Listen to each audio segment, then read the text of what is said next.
Hello, my name is Kira, and this is Hitman 2.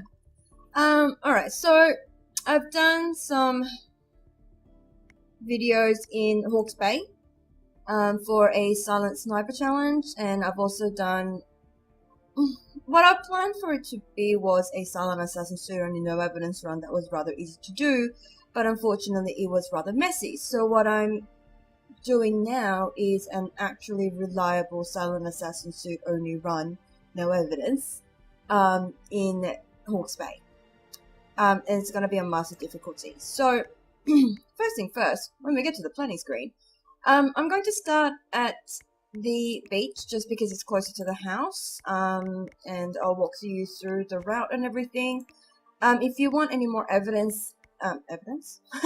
information, sorry, about the map, then I would suggest that you go and have a look at my previous video on New Zealand, because I do go through all of the challenges and how to obtain them, as well as all of the like pickable items, where everything is, and all of the camera locations and stuff like that. So I'm going to do this on master difficulty, and this is the thing. The most reliable way and easiest, simplest, like foolproof way I found to do this silent assassin run,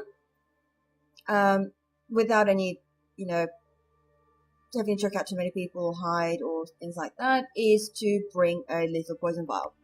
Unfortunately, this one, the one I've got now, is unlocked at Mastery level 15 in Paris. And another one, which is a lethal poison pills, I believe, is unlocked in, I think it was Mastery 6 in Wittleton Creek, which is a part of the new map.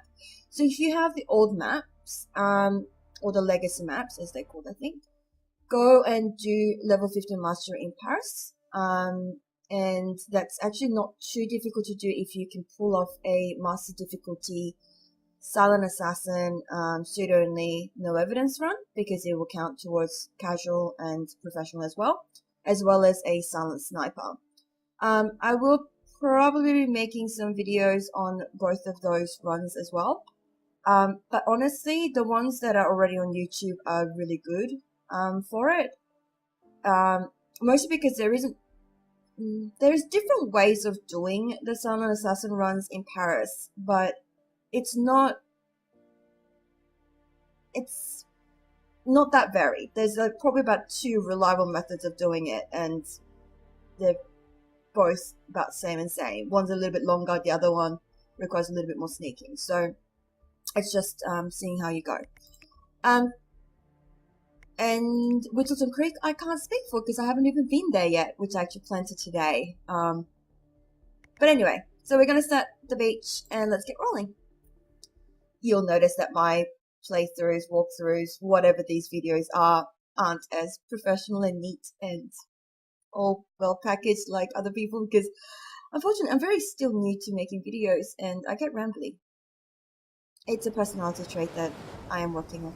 We're just going to skip the cutscene. We don't need to see it. We're going to get a silver baller out. We're going to just quickly crouch, shoot out that camera. Now, according to the local home security provider, the house is equipped with multiple cameras placed around the perimeter. I'm not a fantastic shot. I suggest you get rid of them, 47. Alright, so there's another camera around the house near the garage, and there's one around the house again, but around the other corner.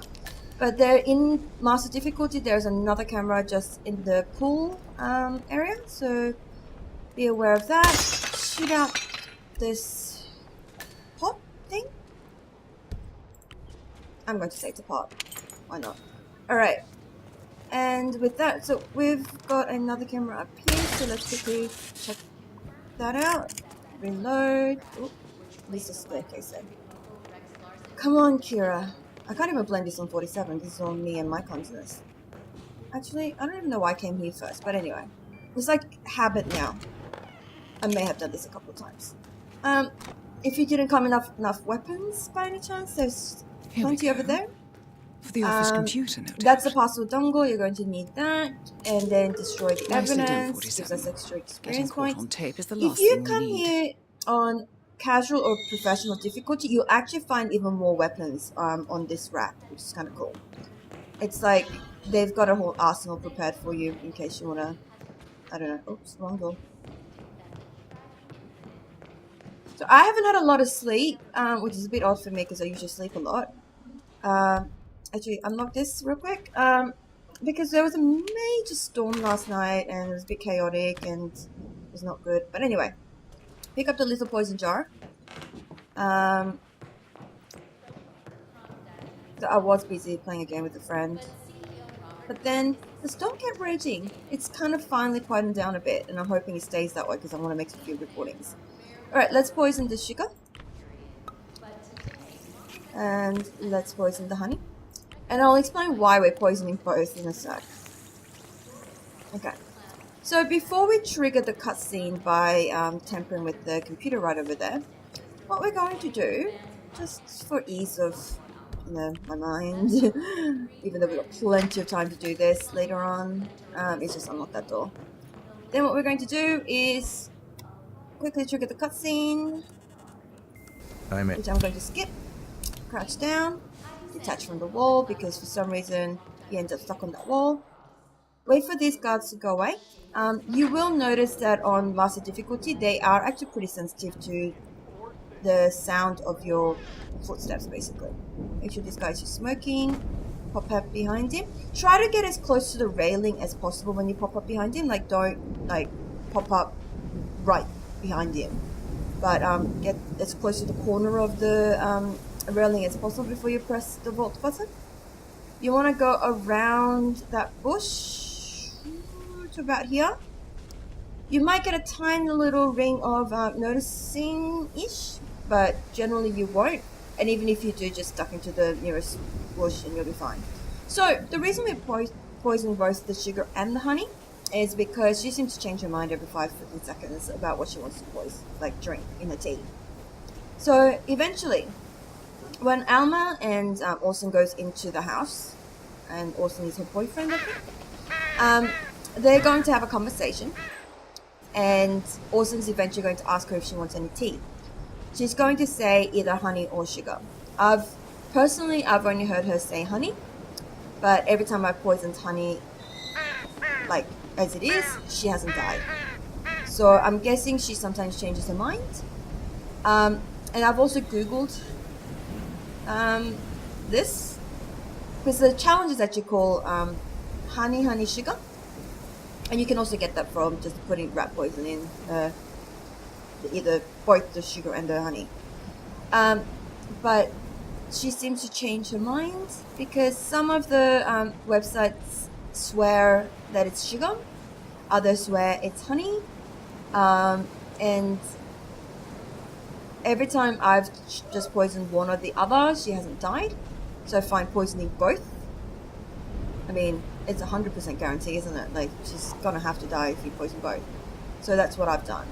I'm just gonna quickly rush past this guy. Don't get stuck on that stuff. There we go. Okay, so normally you might have to wait for this guy to turn around and for that guy to go away. Luckily, I think I got here pretty quick, so I didn't have to wait.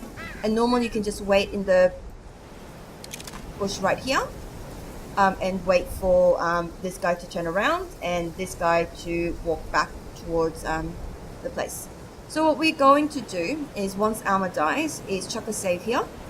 And you do have to watch out for this guy if you're going to be shooting out the barrel here to make our exit, because we have to distract the guards away from our boat over there. Because sometimes you can hear the gunshot and get unnoticed and go into combat with you, I think. I've only ever had that happen once out of about, I think I've done this about 8 times. But we'll see.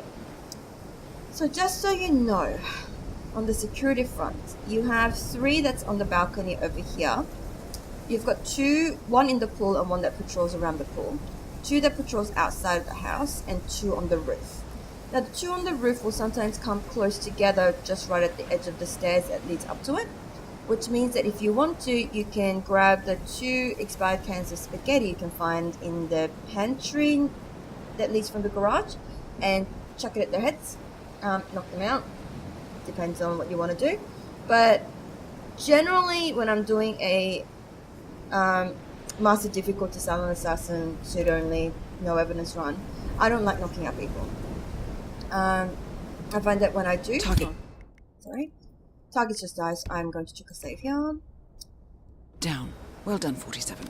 Now get off the property. There we go. There's a distraction. Yeah, oh my god, indeed, guys. What the hell was that? What just happened? An explosion. Oh no. Must go and investigate, yeah? Yeah, get away from the damn boat. Alright, so these two guys are gone. They're far enough away. I'm going to start running down this way. And then I'm going to even stop crouching and just run. Sometimes one of the guards will actually hang around the edge here. Like here-ish. So you do have to watch out. But you can generally run around him. Just watch out for the little rings. But anyway. Here we are. Done. Simple, very low risk of getting caught. Silent assassin, suit only, no evidence. And it's no evidence because poison kills are counted as accident kills. I don't judge what's an accident. I'm not a pathologist. But apparently poison kills count as accident kills, and in accident kills you don't get bodies found. So even if the bodies do get found. So yeah. And there you go, silent assassin. So yeah, it does take like 7 minutes, mostly because you have to wait for Alma to be poisoned. But if you don't actually have one of the poisons unlocked from either Wittleton Creek or Paris, what I would advise is, from the most amount of sources I've seen, it seems to be honey, is chuck a save right before you do the poison. Like, grab the poison from the bathroom, chuck a save right before you do it, and you get 1 save per master difficulty attempt. And then poison one or the other, and then see what happens. If she doesn't die, go back and try again. It might take a couple of trial and errors, but eventually it should work. But anyway, thank you so much for watching. I hope you enjoyed it. I hope it helps someone. Or you just enjoyed it. That's good for me too. But most of all, as always, I hope you have a lovely, lovely day. Mwah!